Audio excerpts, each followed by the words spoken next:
Pakistan stock exchange में कारोबार का मुस्बत इख्तिताम। 100 इंडेक्स 8 पॉइंट्स के इजाफे से 78,801 पॉइंट्स पर बंद हुआ। दिन भर मजमूई तौर पर 449 कंपनियों के शेयर्स में कारोबार हुआ। 192 कंपनियों के शेयर्स की कीमतों में इजाफा जबकि 197 के शेयर्स में कमी हुई।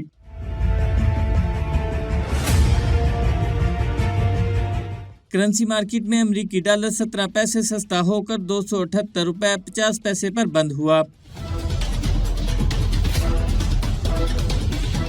दूसरी तरफ सराफा मार्केट में आज भी सोने की कदर में इजाफा रिकॉर्ड किया गया। फी तोला सोना 200 रुपए इजाफे से 2,62,000 रुपए फी तोला हो गया। 10 ग्राम सोना 172 रुपए इजाफे से 2,24,623 रुपए में फरोख्त किया गया। आलमी मार्केट में सोना $12 की कमी से $2,492 फी औंस का हो गया।